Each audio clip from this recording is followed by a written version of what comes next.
ప్రజాపాలన పేరిట గద్దెనెక్కి భయంకరమైన ప్రజా పీడన చేస్తున్న కాంగ్రెస్ ప్రభుత్వానికి మొట్టమొదటి ప్రతిఘటనను రుచి చూపిన కొడంగల్ ప్రజానీకానికి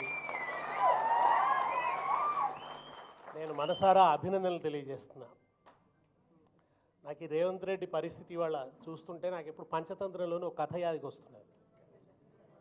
ఓ నక్కకి ఊర్లో మన అడవిలో ఆహారం దొరకక ఊర్లోకి వచ్చిందట. ఊర్లోకి వచ్చి అది దోబీ ఘాట్ల దగ్గర తిరుగుతున్నది. తిరుగుతూ అక్కడ వాళ్ళు తెల్ల బట్టలకు నీలిమందు వేస్తారు కదా, ఆ నీలిమందు కలుపున్న తొట్టిలో పడ్డది. ఆ నక్క పోయి పడంగా దానికి మొత్తం నీలం రంగు అంటుకున్నది. ఆ నీలం రంగుతున్నది అడవిలోకి పోయింది. పోగానే అడవి జంతువులన్నీ ఇదేదో కొత్త జంతువు అనుకొని భయపడ్డాయి. ఎందుకంటే నీలం రంగులో ఉండదు కదా నక్క, ఇదేదో బ్లూ కలర్లో ఉన్నది, ఇదేంది అని చెప్పి అన్నీ భయపడ్డాయి. భయపడంగానే ఆ నక్క కూడా ఇదేదో మంచిగా ఉందని చెప్పి, నేను దేవుడు పంపించిన దూతను, నేను మీ కొత్త రాజును, మీరందరూ ఇవాళ నుంచి నేను చెప్పినట్టు వినాలి అన్నది. అంటే పాపం అన్ని భయపడ్డాయి.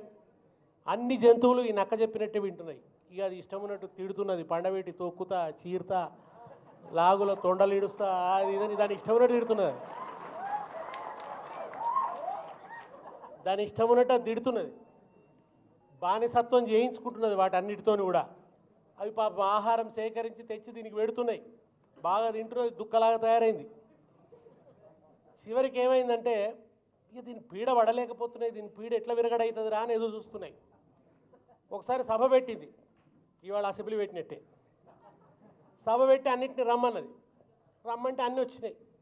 వచ్చిన తర్వాత ఇది గంభీరమైన ఉపన్యాసం మొదలుపెట్టింది. ఆ ఉపన్యాసం వినలేక అవి చెవులు మూసుకున్నాయి. ఎట్లరా బాబు దీంటి విముక్తి అనుకుంటుండగా మెల్లగా వానవడు షురువైంది. ఆ వానకు మెల్లగా ఏమైపోయిందంటే ఈ నీలం మందు మొత్తం కరిగిపోవడం ప్రారంభమైంది. అప్పుడు జంతువులన్నీ కూడా తేరిపార చూసే వరకులా దాని అసలు స్వరూపం బయటపడ్డది. మరి నీకు ఇది నిన్నటిదాకా మనం చూసిన నక్కనేరా, దీని దగ్గర మొన్నటిదాకా 50 లక్షల రూపాయల బ్యాగులే ఉండే, ఇప్పుడు ఇది కోట్ల రూపాయల బ్యాగులు తయారు చేసుకుంటున్నది. ఈ కోట్ల రూపాయల బ్యాగులు చేసేదాన్ని చూసి మనం ఇంకేందో అనుకున్నాము. మీకు గుర్తుంది కదా, మొన్న అసెంబ్లీలో బ్యాగ్ ఇచ్చిండ్రు ఆయనకు, బడ్జెట్ బ్యాగ్ ఇస్తే దాన్ని వెనకా ముందు చూసుకుంటున్నాడు ఆయన. వెనుక నుంచి పాట పెట్టిర్రు, గుర్తుకొస్తున్నాయి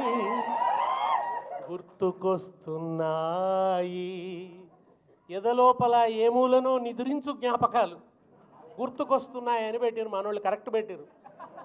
అట్లా నీలం రంగు కరిగిపోగానే జంతువులన్నిటికీ అర్థమైపోయింది అది నక్క అని. ఇక తర్వాత ఏం జరిగిందో నేను చెప్పాను మీకు. ఇవాళ రేవంత్ రెడ్డి రంగు కూడా అట్లనే కరిగిపోతున్నది.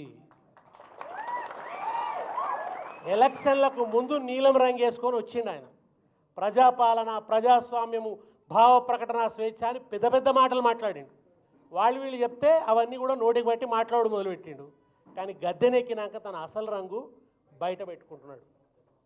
దుక్కులు దున్నే రైతు చేతులకు బేడీలెందుకురో అని పాడుకున్నాం. ఇవాళ విత్తనాలు వేసే రైతు చేతులకు, దుక్కులు దున్నే రైతు చేతులకు, పంటలు తీసే రైతు చేతులకు బేడీలు వేసి దుర్మార్గంగా లాకపు హింసలు, మా భూమి మాకు ఉండాలన్నందుకు, మా భూమిలో మేము వ్యవసాయం చేసుకొని బతుకుతాం. నిజానికి ఆయనకు ఫార్మా కంపెనీలు పెట్టేటందుకు బోలెడంత భూమి హైదరాబాద్లో ఉన్నది. కానీ ఆ హైదరాబాదును కాదని లగచర్ల మీద పడ్డాడు. కానీ లగచర్లలో ఉన్నది లంబాడి బిడ్డలు. ఈయన లొంగదీస్తే లొంగే రకాలు కాదు. లంబాడి బిడ్డల శక్తి ఏందో, శౌర్యం ఏందో చూపిస్తే తట్టుకోలేకపోయిండు.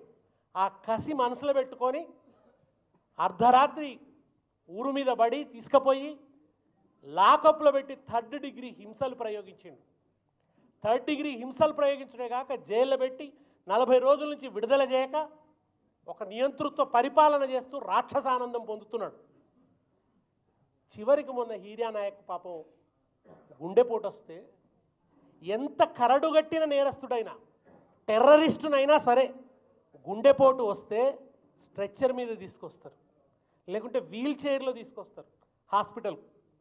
ఒక మనిషికి గుండెపోటు వచ్చినప్పుడు, ప్రాణాపాయ స్థితిలో ఉన్నప్పుడు దవాఖానకు తీసుకొచ్చినప్పుడు ఒక స్ట్రెచ్చర్ మీదో వీల్ చైర్లో తీసుకొస్తారు. అది కనీస మానవ హక్కు. ఇది నిజంగా ఒక బీఆర్ఎస్కి సంబంధించిన విషయం కాదు, ఇది ఒక పార్టీకి సంబంధించిన విషయం కాదు, మానవత్వానికి సంబంధించినటువంటి విషయం. ఇది కనీస మానవీయత ఉన్న వాళ్ళు ఎవరైనా దీన్ని ప్రశ్నించాల్సినటువంటి విషయం. అట్లా తీసుకురాకుండా జంతువుల హక్కుల గురించి కూడా మాట్లాడుతున్నాం ఇవాళ మనం. ఊర కుక్కల హక్కుల గురించి కూడా మాట్లాడుతున్నాం ఇవాళ మనం. ఊర కుక్కల్ని మున్సిపాలిటీ వాళ్ళు మందు పెట్టి చంపడానికి వీల్లేదని కొన్ని సంస్థలు మాట్లాడుతున్నాయి. కుక్కల హక్కుల గురించి కూడా మాట్లాడుతున్నాయి. అట్లాంటిది పంట తీసి ఈ దేశానికి ఇంత బువ్వ పెడుతున్న అన్నదాతను దుర్మార్గంగా బేడీలు వేసి దవాఖానకు తీసుకొచ్చిన రాక్షసుడు రేవంత్ రెడ్డి. తీసుకొచ్చింది కాక ఇట్లెట్లా తీసుకొస్తావు అని అడిగితే వెంటనే ఏం చేయాలి? ఈ దుర్మార్గానికి ఇక స్వస్తి పలికి. నువ్వు నోటిఫికేషన్ రద్దు చేసుకున్నావు కదా, ఇక ఫార్మా విలేజ్ లేదు అన్నావు కదా. నోటిఫికేషన్ రద్దు చేసుకున్న తర్వాత రైతుల మీద ఇంకా కేసులు ఎందుకు? ఇంకా రైతులు జైల్లో ఎందుకు ఉండాలి? ఆఖరి గుండెపోటు వస్తే కూడా బేడీలతో ఎందుకు తీసుకురావాలి? బేడీలతో ఎందుకు తీసుకొచ్చినావు అంటే అప్పుడు అట ఆయన కళ్ళు తెరుచుకున్నట్టు అందరిని పిలిచట, అట్లెట్లా బేడీలు వేసుకొని తీసుకొచ్చినారని కోపం చేసిండట. పత్రికల్లో పెద్ద పెద్దగా రాయించుకున్నారు. ముఖ్యమంత్రి గారు ఉగ్ర రూపం ఇట్లా జరిగిందన్నాడు. లాకపులో పెట్టించింది నువ్వు, గుద్ది సంపుతున్నది నువ్వు, 3rd డిగ్రీ ప్రయోగిస్తున్నది నువ్వు, జైల్లో పెట్టింది నువ్వు. నీ పాలసీ ప్రకారమే వాళ్ళు బేడీలేసి తీసుకొచ్చిండ్రు, మళ్ళా నువ్వే నటిస్తావా? గోముఖ వ్యాఘ్రంలాగా నటిస్తున్నాడు. పైకి ఆవు ముఖం లోపలంతా తోడేలు బుద్ధి నటిస్తున్నాడు. ఏంటంటే అట్లట్లా బేడీలు వేసినని అంటే ఆయన లోపల మాట ఏంది? బేడీలు వేస్తే వేసిరు కానీ మీడియాకు కనబెట్టేట్టు తెస్తారా? మీడియాకు కనబడకుండా నేనుంటారు. చిత్రహింసలు పెట్టండి రైతుల్ని, కానీ మీడియాకు తెలియవద్దు.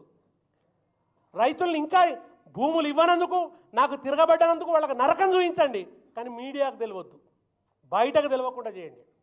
ఎందుకు ఇవాళ కేటీఆర్ మీద కోపం రేవంత్ రెడ్డికి? ఏం చేసిండని కేటీఆర్ ఎట్లనన్నా చేసి జైల్లో పెడదామని చూస్తున్నాడు. దానికి కేటీఆర్ చెప్పిండు, దాని ఏముంది బిడ్డ, నువ్వు ఎన్నెళ్ళు పెడతావో పెట్టు, ముద్దుగా యోగా చేసుకుంటా అక్కడ అన్న. ఆయన జైల్లో యోగా చేస్తే ఈయన రోగం తిరుగుతుంది ఇక్కడ. ఆయనకు అది తెలుసు. లోపల భయం అవుతున్నది, పీకుతున్నది, ఎద్దునా వద్దా ఎద్దునా వద్దా. ఇప్పుడు ఎన్ని రోజులా వేస్తా అని చెప్పోటి వేసుకోపో అన్నావు. లగచర్ల రైతులతో పాటు పోతాడు, కూర్చుంటాడు, వాళ్ళకి అక్కడ లోపల ధైర్యం చెప్తాడు. తీసుకపో రేవంత్ రెడ్డి, లగచర్ల రైతులు ఎక్కడున్నారు అక్కడే పెట్టు మా కేటీఆర్ను కూడా. ఆ రైతులతో పాటు పెట్టు నీకు దమ్ముంటే. ఇవాళ జైలు వేస్తా అంటాడు. ఎందుకు? నీ అమృత్ కంపెనీల సంగతి చెప్తున్నందుక, నీ అన్నదమ్ముల దోపిడీ గురించి చెప్తున్నందుక. ఎందుకు వేస్తావు కేటీఆర్ను? మూసీలో నువ్వు ఇండ్లు కొడుతున్నందుక, మూసీ పేరిట. ఈయనకు రైతు బంధుకు పైసలు ఇచ్చినందుకు లేవట, మూసీలో వచ్చేందుకు 1,50,000 కోట్లు ఉన్నాయట. అది అడుగుతున్నందుక, అడ్డం పడుతున్నందుక. ఎందుకు రేవంత్ రెడ్డి నీకు కేటీఆర్ మీద కోపం? ఎందుకు ఇంత కసి కేటీఆర్ మీద? ఇదే లగచర్ల లంబాడి బిడ్డలు ఢిల్లీ తీసుకుపోయి కాన్స్టిట్యూషన్ క్లబ్లో కూర్చుండబెట్టి మా లంబాడి బాయిల కంఠస్వరాన్ని ఢిల్లీలో వినిపింపజేసినందుక నీ కసి. అక్కడ ఆయన ఉన్నాడు, ఒక ఆయన రాహుల్ గాంధీ అని రాజ్యాంగం అంటాడు. ఆయన రాజ్యాంగం అని చిన్న పుస్తకం పట్టుకొని తిరుగుతున్నాడు. అరే రాజ్యాంగం పేజీలన్నీ చింపుతున్నాడు ఇక్కడ రేవంత్ రెడ్డి. రాజ్యాంగాన్ని నడిబదాల్లో తగలబెడుతున్నాడు రేవంత్ రెడ్డి. రాజ్యాంగాన్ని దారుణంగా భంగం చేస్తున్నాడు రేవంత్ రెడ్డి. ఇక్కడ రైతుల్ని దుర్మార్గంగా హింస పెడుతుంటే ఏ రాజ్యాంగం చెప్పింది రైతుకు బేడీలేసి తీసుకురమ్మని రాహుల్ గాంధీ గారు జవాబు చెప్తారా? ఆ విషయాన్ని ఢిల్లీ దాకా తీసుకుపోయిండు. ఇవాళ రాహుల్ గాంధీ కూడా నోరు పడిపోయింది మాట్లాడేందుకు. అక్కడ ఆయన మాట దానికి జవాబు చెప్పేటువంటి పరిస్థితి లేదు. ఇవాళ మేమేమన్నాం? అసెంబ్లీలో లగచర్ల లంబాడి బిడ్డల మీద జరుగుతున్న అమానుష హింస మీద చర్చిద్దాం, స్టేట్ టెర్రరిజం మీద చర్చిద్దాం. ఈ స్టేట్ ఒక టెర్రరిస్ట్ లాగా మారింది, ఈ ముఖ్యమంత్రి ఒక టెర్రరిస్ట్ లాగా మారిండు. రైతుల మీద జరుగుతున్న టెర్రరిస్ట్ హింస మీద మాట్లాడదాం, టెర్రరిజం మీద మాట్లాడదాం అంటే కాదు, టూరిజం మీద మాట్లాడదాం అంటున్నారు. మనం స్టేట్ టెర్రరిజం మీద మాట్లాడదామంటే వాళ్ళు టూరిజం మీద మాట్లాడతారట. ఇవాళ టూరిజం మీద మాట్లాడడం ముఖ్యమా, రైతుల మీద ఈ ప్రభుత్వం అమలు చేస్తున్న టెర్రరిజం మీద మాట్లాడడం ముఖ్యమా అని అడిగినందుకు ఇవాళ మా దగ్గరనేమో సభ వాయిదా వేసుకొని పోయినరు, ఇక్కడనేమో సభలో మైక్ ఇయ్యరు, చూపియరు. మొత్తం ఎంతసేపు స్పీకర్ ఒక్కడనే చూపిస్తున్నారు. మాట్లాడుతున్న వాళ్ళను, ప్రశ్నిస్తున్న వాళ్ళను చూపించలేరు. నువ్వు కెమెరాల మాటను దాక్కోవచ్చు, అసెంబ్లీలో మా మొహాలు కనబడనియకపోవచ్చు, కానీ అయినంత మాత్రాన లగచర్ల మట్టిలో ఉన్న ధైర్యాన్ని మాత్రం నువ్వు రూపుమాపలేవు రేవంత్ రెడ్డి. తెలంగాణ మట్టిలోనే ధిక్కార చైతన్యం ఉన్నది. ఇది మామూలు మట్టి కాదు. చరిత్ర పొడుగునా ఒక తిరుగుబాటు శక్తిని, ఒక బాంబు లాంటి తిరుగుబాటు శక్తిని, ఒక విస్ఫోటన శక్తిని దాచుకున్నటువంటి మట్టి. ఈ మట్టి మీద నీ నాటకాలు చెల్లవు. నువ్వేదో కేసీఆర్ ఆనవాళ్ళు రద్దు చేస్తా, మన తెలంగాణ ఆనవాళ్ళు రద్దు చేస్తా అంటున్నావు. 3 ఏళ్ళు అయితే రద్దు అయిపోయేటోడి నువ్వే. ఇంకా 3 ఏళ్ళు అయితే నువ్వు రద్దు, నీ చట్టాలు రద్దు, నువ్వు తెచ్చినటువంటి ఇవాళ ఇక్కడ అమలవుతున్న రేవంత్ రెడ్డి రాజ్యాంగం కూడా రద్దు అవుతుంది. కనుక రాజ్యాంగ విలువల కోసం, రాజ్యాంగాన్ని కాపాడడం కోసం, అన్నదాతల్ని కాపాడుకోవడం కోసం, అన్నదాతల హక్కుల్ని కాపాడుకోవడం కోసం, గిరిజన బిడ్డల హక్కుల్ని కాపాడుకోవడం కోసం సేవాలాల్ పాదాలకు దండం పెట్టి ప్రతినపూనుదాం. లగచర్ల బిడ్డలు విడుదలయ్యేదాకా విశ్రమించేది లేదు.